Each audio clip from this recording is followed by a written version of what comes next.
جی ہاں، جب اس وقت میں آپ سے مخاطب ہوں تو آزاد کشمیر میں انتخابات کا عمل جاری ہے، اور یہ تو آپ کو علم ہے کہ جو مہینوں پہلے جو قلعظم کر دی جانے والی ایکشن کمیٹی نے جو پرتشدد مظاہرے کیے اور پھر ان پہ جو ساتھ ان کا ساتھ سلوک ہوا، ان کے رہنماؤں کو ہیڈ منی رکھا گیا، وہ اس الیکشن میں شریک نہیں ہے کیونکہ ان کا بنیادی مطالبہ تو 12 سیٹوں کا تھا۔ پھر پی ٹی آئی بھی اس انتخابات سے باہر ہے، اور پھر اس الیکشن کو 3 مرحلوں میں کر دیا گیا ہے، آپ کو علم ہے۔ آج میرپور میں ہوگا، 13 حلقوں میں نواز شریف خود میدان میں پڑے ہیں، پھر 2 اگست۔ لیکن زیادہ تر کشمیر کے الیکشن کو میں یہ بہت زیادہ سنجیدگی سے نہیں دیکھتا، کہ روایت تو یہی ہے کہ جس کی اسلام آباد میں حکومت اس کی حکومت مظفر آباد میں بھی ہوتی ہے اور گلگت میں بھی۔ اب یہ دیکھنا ہے کہ وہ کہ بلاول صاحب بڑے گرجے چمکے ہیں، نواز شریف کو یہ تک کہہ دیا کہ رائے ونڈ کا ایک شخص، کیونکہ میاں صاحب نے ذرا لائٹر وے میں کہا تھا میں وزیر اعظم بننا چاہتا ہوں کشمیر کا، یہ تک کہہ دیا تھا۔ پھر موضوع میرا بلوچستان ہی ہوگا، اور اس لیے کہ مین اسٹریم میڈیا یا اسکرین، بلکہ میں یہ بھی کہوں گا کہ جو آپ ہمارا جو پاپولر سوشل میڈیا بھی اتنے ڈیپ میں جا کے، اتنے پس منظر میں جا کے بلوچستان کو نہیں دیکھتا۔ یعنی میں نے کہا نا کہ بہت ساروں کے علم میں ہی نہیں ہوگا کہ 47 میں جب قرارداد پاس ہوئی پاکستان کی تو اس کا کوئی بلوچ نمائندہ نہیں تھا۔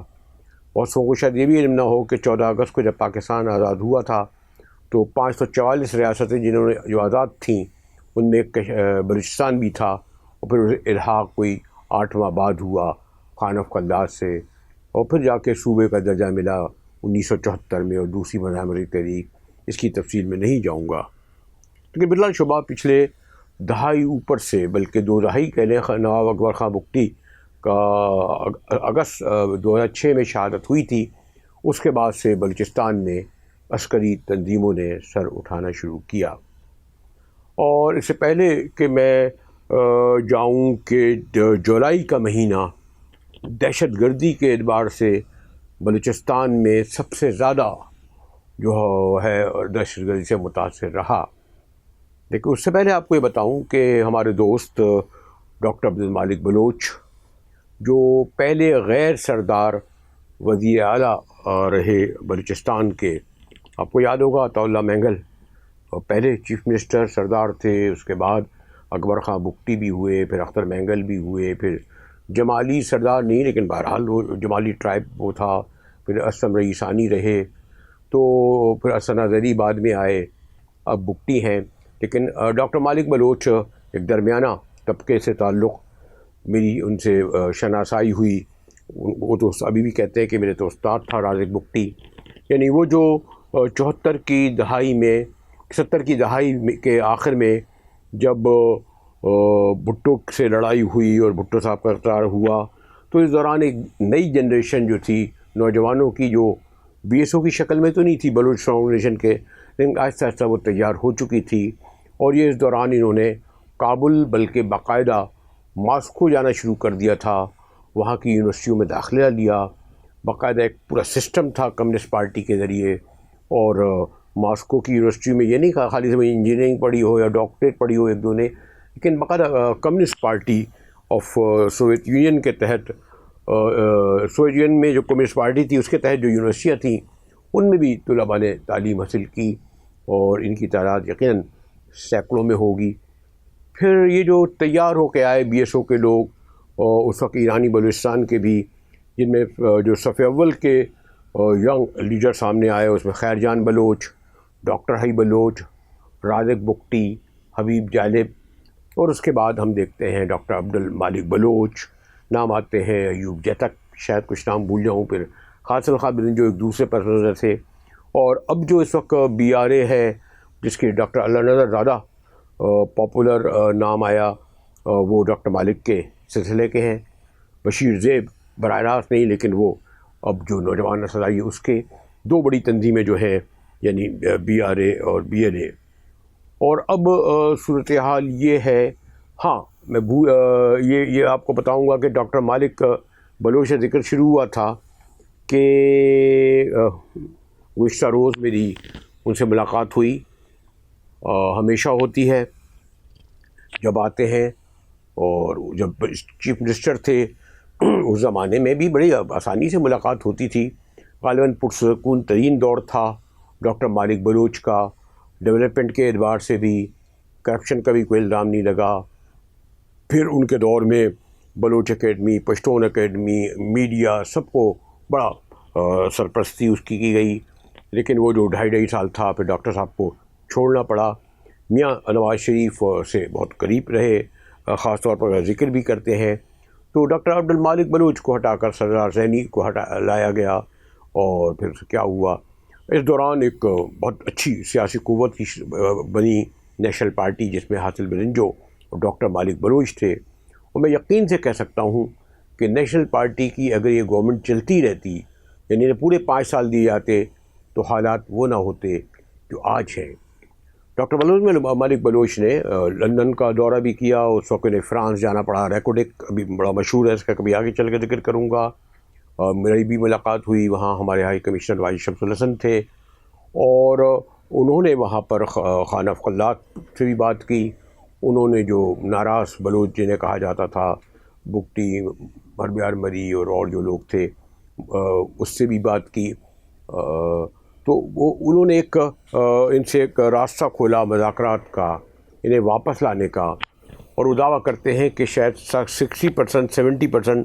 مطالبات پر مفاہمت بھی ہو گئی تھی، لیکن جو سب سے بڑا ایشو تھا اس وقت اور آج بھی ہے، اور وہ تھا لاپتہ گمشدہ افراد کا۔ نوجوان لڑکوں کو، ان کے بعضوں کے والدین کو،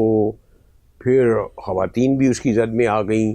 ان کی تعداد سینکڑوں سے لے کر خود ان کے دعوے کے مطابق ہزاروں میں ہے۔ لوگ کہتے ہیں حکومت اس کو تسلیم نہیں کرتی کہ ہزاروں کی تعداد میں لاپتہ گمشدہ افراد ہیں، وہ اس کو تسلیم ہی نہیں کرتے کہ یہ ایشو ہے، لیکن ڈاکٹر مالک کے بلوچ کی نظر میں یہ سب سے بڑا ایشو ہے، جس نے آج یہ جو چوتھی بڑی مزاحمتی تحریک ہے، اس نے پورے ملک کو ہلا کر رکھ دیا ہے۔ ڈاکٹر مالک بلوچ سے جو گفتگو ہوئی، کیونکہ ان کا پہلی میٹنگ کوئٹہ میں ہوئی، آپ کو یاد ہوگا جب یہ واقعہ ہوا اس کا جعفر ایکسپریس کا، اور انہیں خاص طور پر جہاز میں تربت سے بلایا گیا، اور وہاں فیلڈ مارشل بھی تھے، پرائم منسٹر بھی تھے، یعنی سول ملٹری لیڈرشپ تھی۔ اس کا وہ ذکر کرتے ہیں کہ وہ کوئی اچھی گفتگو پر ختم نہیں ہوئی، کیونکہ وہ زوراور کہتے ہیں عام طور پر سول ملٹری اسٹیبلشمنٹ کو، وہ زوراور لوگ کہہ رہے تھے کہ یہ لوگ جو ہیں یہ ایجنٹ ہیں، اسلحہ مل رہا ہے، پیسہ مل رہا ہے، ان سے بات نہیں ہوگی، ان سے صرف ہتھیار کی زبان میں بات ہوگی۔ پھر بعد میں بلاول بھٹو کا بھی ذکر کرتے ہیں کہ ان سے ملاقات ہوئی، اچھے گوار بن رہے، لیکن ادھر ڈاکٹر مالک بلوچ کہتے ہیں کہ ان کا کوئی ہفتے بھر قیام رہا اسلام آباد میں، اور پرائم منسٹر شہباز شریف سے تو علیحدہ ملاقات ہوئی، پھر ان کے تمام جو تھے اہم رہنما ان کے ساتھ ہوئی، اور آپ کو علم ہے کہ بڑے سیاستداں ہیں جہاں دیدہ، اور یہ بھی ہے کہ جو گفتگو ہے میں اگر یہ کہوں کہ جی سب مجھے انہوں نے بتا دی ہوگی، جو جائز نہیں ہے، لیکن ڈاکٹر مالک بلوچ نے کہا کہ ہماری جب دوپہر کو ان سے ملاقات ہوئی تو ہم نے ان کو کہا کہ اور انہیں لگا کہ خود پرائم منسٹر بہت زیادہ تشویش میں مبتلا ہیں، تو ہم نے ان کو کوئی غیر رسمی گفتگو کے علاوہ کہا کہ ہم انہیں 10-12 جو ہے نکات لکھ کر دیتے ہیں۔ ڈاکٹر مالک بلوچ نے جو مجھے نکات بتائے، جو اس وقت مجھے یاد ہیں، عام طور پر کاغذ واغذ لے کے نہیں بیٹھتا، اس میں یہی تھا کہ آپ ایک کمیشن بنا دیں لاپتہ افراد اور گمشدہ افراد کے لیے، غیر جانبدار، supreme court, human right commission کا وہ سب پیش کر دیں، ایک کمیشن بنا دیں۔ ان کا کہنا تھا کہ جو اب ہمارے جو نوجوان لڑکے ہیں جو بہت بڑی تعداد میں جا رہے ہیں، ان کو آپ ان میں نوکریاں دیں، کم از کم 4000 جاب دیں، انہیں 400-500 لوگوں کو اسکالرشپ دیں۔ پھر ان کا کہنا تھا کہ جو NFC کے تحت ہمارا حق ہے وہ ہمیں دیں، اور جو سب سے اہم بات ہے اور جس کا ایک بہت بڑا سبب بتایا جا رہا ہے کہ جو چین اور امریکہ اور یورپی ممالک بھی یہ جو ریکوڈیک اور سیندیک اور گوادر میں اتر گئے ہیں، ان کا کہنا ہے کہ یہ 3 بڑے منصوبے ہیں، اس میں ہمارا کیا حصہ ہے۔ اس پر تفصیل سے بات کروں گا، کیونکہ گوادر کے لیے وہ کہہ رہے تھے کہ جو اگر سپیک کے تحت آیا تو 90% تو چینی لے آتے ہیں، 7% وفاق کو ملتا ہے، بلوچستان کو محض 3% ملتا ہے۔ سندھ کے بارے میں بھی کہا جاتا ہے کہ جہاں آپ کہتے ہیں نا کہ تانبا اور کیا کیا نکلتا ہے کہ سب ہمیں نہیں پتہ، وہ کہتے ہیں حساب کتاب میں زیادہ چین کے پاس چلا جاتا ہے۔ یہ ایک بڑا اہم ایشو ہے جس پر میں تفصیل سے آئندہ بات کروں گا کہ بلوچستان کے وسائل اور اس سے پہلے جو گیس تھی وہ یہ سب ان کو کیوں نہیں ملتے، بیوکریسی میں کیوں نہیں حصہ ملتا۔ 2011 تک 1% تھا، تو ڈاکٹر معلوم علیہ کا جو کہا کہ ہم نے جو بنیادی مطالبے رکھے، اور ہاں انہوں نے کہا کہ آپ ڈاکٹر مارہنگ کو غیر مشروط رہا کر کے چلے گھر میں ہی نظر بند کر دیں۔ تو 4-5 بڑے مطالبے، NFC میں حصہ، وسائل میں حصہ، لاپتہ افراد کے لیے کمیشن، طلباء نوجوانوں کو ایوان، یہ میرے خیال میں اتنے بڑے مسائل نہیں تھے، مسائل نہیں ہیں کہ جو حل نہیں کیا جا سکتے یا جن پر گفتگو نہ ہو، لیکن یہ کوئی 72 گھنٹے تو اس کو ہو ہی گئے ہوں گے یا اس سے زیادہ۔ ڈاکٹر مالک کہہ رہے تھے کہ اس کا انہیں کوئی جواب نہیں دیا، ڈاکٹر اسلام آباد سے اس کا انہیں کوئی جواب نہیں ملا۔ اور یہاں تک میں دہشت گردی کی بات کر رہا ہوں تو سوری ٹو سے یہ بتاتے ہوئے افسوس ہو رہا ہے کہ یہ بہت خطرناک حد تک جولائی میں جو ہوئے ہیں، آج بھی آپ خبر پڑھ رہے ہوں گے مستونگ کی، جو سب سے زیادہ افیکٹڈ ایریا ہے، جعفر ایکسپریس بھی ہو گیا، زیارت بھی ہو گئی، مستونگ میں بھی ہو گیا، نال خزدار میں جو کچھ ہوا بھی ہوا، لیکن سب سے بڑا واقعہ جو ہے وہ نوشکی میں ہوا۔ نوشکی میں کہتے ہیں کوئی 48 گھنٹے سے زیادہ یہ جو BLA یا جو بھی تنظیمیں ہیں ان کے ارکان رہے، اور اس وقت آپ کو یاد ہوگا شاید انہوں نے ایک ڈپٹی کمشنر کو اغوا کیا، وہ وہاں پوچھا، کنفرم کیا تو وہ واقعی ہزارہ کا ہی تھا، اس لیے اس کو بعد میں رہا بھی کر دیا۔ لیکن ڈپٹی کمشنر نے شاید بعد میں بتایا ہو، یا جو ذرائع یہ بتاتے ہیں کہ جو باقاعدہ کلیش بھی ہوا، کافی تعداد میں BLA کے کارکن ہلاک بھی ہوئے، لیکن 30 یا 40، لیکن وہ کہتے ہیں کہ نوشکی میں اس 2 دن جو رہی BLA، اس کے بعد ان کا کہنا ہے کہ سینکڑوں کی تعداد میں جب وہ کہہ رہے تھے یقیناً وہ 1000 سے زیادہ ہوں گے، شاید 1500 ہوں، اور ان میں بہت خاصی بڑی تعداد لڑکیوں کی بھی تھی۔ اور انہوں نے ڈپٹی کمشنر کو کہا کہ یہ سب جا رہے ہیں، آپ رجسٹر میں چاہیں تو ان کا سب نام لکھیں۔ کیا کیا نام تھا ان کا؟ جی ہاں، یہ ہوا نوشکی میں، جسے 2-3 ہفتے پہلے کی بات ہے۔ کتنی تعداد میں گئے؟ اور یہ ڈاکٹر مالک بلوچ نے کہا کہ ہم نیشنل پارٹی اس وقت بھی ملک کی بلوچستان کی سب سے بڑی پارٹی ہے، ہم نے اس وقت 7 نشستیں لی اور گورنمنٹ بنائی۔ آج بھی وہ کہتے ہیں ایک سروے ابھی ہوا ہے، اس میں سب سے زیادہ ہماری پارٹی کو اولویت دی گئی ہے، لیکن اس کے باوجود ہم سے بات نہیں ہو رہی اور ان سے بات کرنے کے لیے تیار نہیں ہیں، اور نوجوان ہمارے پارٹی کے بھی چھوڑ کر جا رہے ہیں۔ کموبیش کہا جاتا ہے، اگر آپ جولائی کے پورے واقعے لیں کہ زیارت سے لے کر نوشکی اور مستونگ اور نال اور چاغی، اور اب تو کراچی کوئٹہ شاہراہ بھی محفوظ نہیں رہی، 70% سے زیادہ علاقہ متاثر ہے۔ پہلے محض بلوچ علاقہ متاثر تھا، اب اس میں پشتون ایریا بھی اس میں شامل ہو چکا ہے۔ TTP تحریک طالبان کو بھی موقع مل گیا۔ اور ہاں یہ اور یاد دلاتا چلوں کہ BLA ہو یا BRA ہو یا اور نام کی ان کی تنظیمیں ہوں، ایک حد تک ان میں آپس میں الائنس بھی ہے۔ سب سے بڑا سوال یہ چاہتے کیا ہیں؟ اس بڑے پیمانے پر یہ جو دہشت گردی ہو رہی ہے، یہ جو وہ خودکش حملے کر رہے ہیں، اور اتنا جو کلیشز ہو رہے ہیں جغرافیائی طور پر، سیاسی طور پر جو کچھ ہو رہا ہے، اسی روشنی میں یہ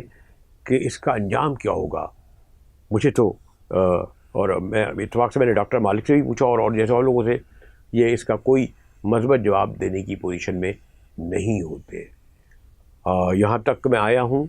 تو اس کے بعد میں نے کہا کہ میں بات آپ سے اس لیے کروں گا کہ بہت بڑا ایک سبب، ایک تو لاپتہ افراد، گمشدہ افراد ہیں، لیکن بلوچستان کے جو سن 70 کی دہائی سے امریکنز کام کر رہے ہیں، اربوں ڈالر کے جو معدنیات ہے، جو تانبا ہے، لوہا ہے ان علاقوں میں، اور پھر گوادر ہے اور پورٹ ہے، وسائل ہیں جس پر ایک بڑی جنگ اس وقت ہو رہی ہے، اور یہ جنگ کوئی اور کیا شکل اختیار کرے گی اس کے بارے میں کہنا مشکل ہے۔ ایک طالب علم کی حیثیت سے اپنی جو محدود میں نے آپ کا علم کے مطابق، معلومات کے مطابق اب تک کہا، اگر اچھا لگے تو میں کہتا ہوں کہ سبسکرائب بھی بن جائیے گا اور ٹک مارک کر دیے گا، اور ہاں میری غلطیوں کو اگر کہا ہوں اسے بھی درست کیجیے، اپنی آراء بھی دیجیے۔ حالات بہت سنگین ہیں، اتنے سنگین کہ میں نام نہیں لینا چاہتا، مشرقی پاکستان جیسے۔